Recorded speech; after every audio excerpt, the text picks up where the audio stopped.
Сәлем физик байланысташыларыңан ағай, бүгінде формула түлендіретін боламыз, яғни жоғары деңгей. Оның ішіне не кіреді дейтін болсаң, туынды алу, туындыны мағынасына келсек, жалпы бұл картошка болатын болса, картошкадан фриден чипсы дейсің, короче. Немесе айталық сиыр бар дейлі, қандай да бір fx функция, сиырдан сүт, сүттен ірімшік.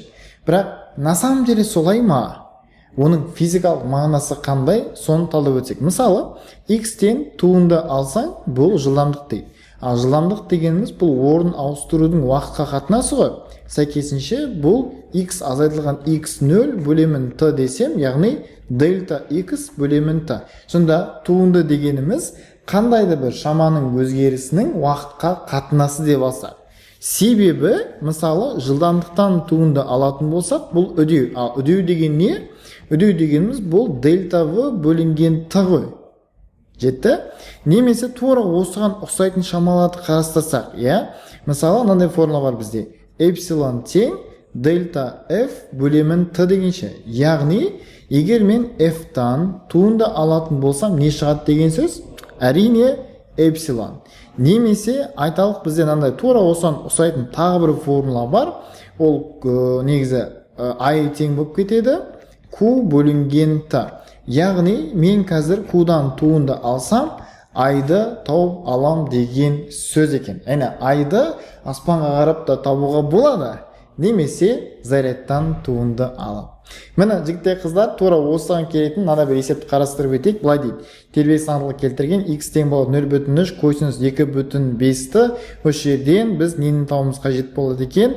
Жылдамдықты және де үдеудің теңдеу. Ескеретін жағдай біз синустан туынды алатын болсақ, онда біз косинус альфаны алады екенбіз. Бірақ егер біз косинус альфадан туынды алатын болсақ, бізде минус синус альфа шыға салады.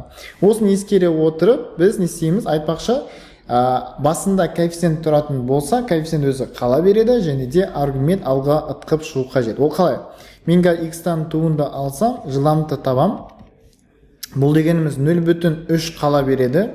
2,5 алға ытқып шығады, және косинусын менің минус синусқа айналып кетеді, және де аргумент өзі жазылады. Альфаның орнына менде қазір 2,5t.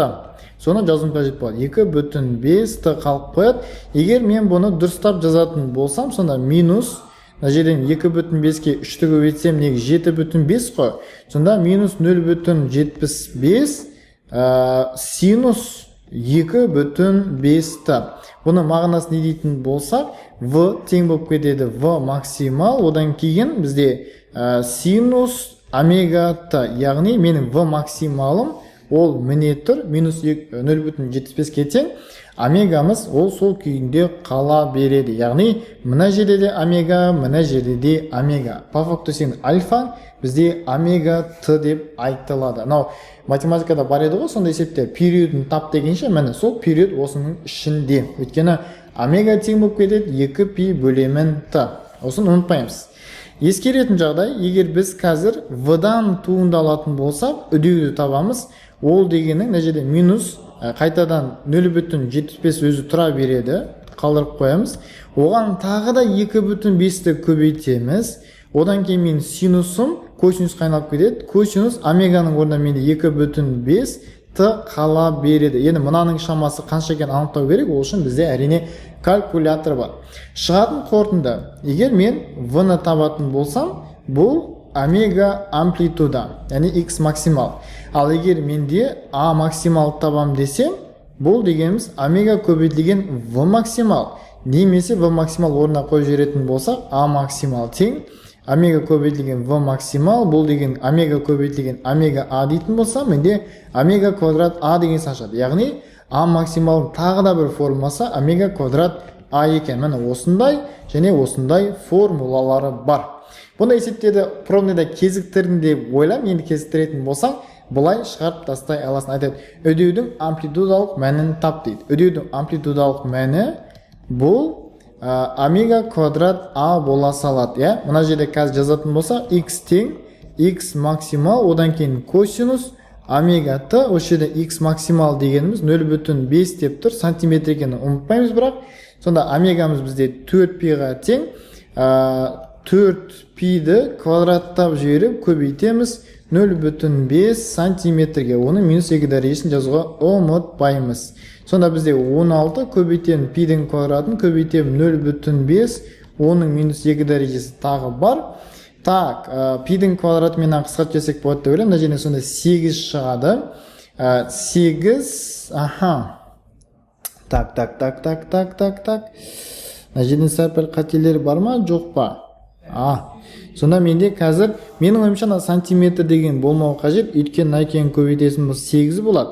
8 пи квадрат, оның минус 2 дәрежесі. 80 0,8 деген вариант жоқ. Демек, мына жерде значит сантиметр емес, метр болу қажет та. И в жауабын белгілеуіміз қажет болады екен. Яғни сантиметр артық болатын болса, мына жерде сантиметр жоқ болатын болса, демек мынау да жоқ деген сөз, мынау да жоқ деген сөз, мынау да жоқ деген сөз, сол кезде бәрі бақытты, барлығы дұрыс бола салады.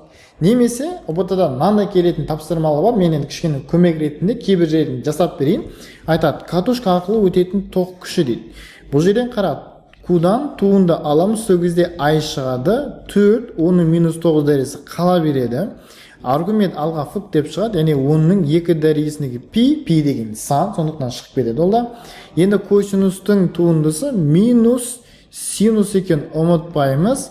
Оның 2 дәрежесіндегі пи көбейтілген т. Енді осы т-ның орнына сендер мына мәнді қойып, жауабы қанша шығатындығын есептеп до конца комментарийға жазып шығыңдар. Мен оны кейінірек тексеріп, өзім дұрыс не дұрыс емес екендігін жауап беретін боламын. Міне осылай қысқадан нұсқа ұбт-да физикада келетін туындыға байланысты есептерді талдап өттік.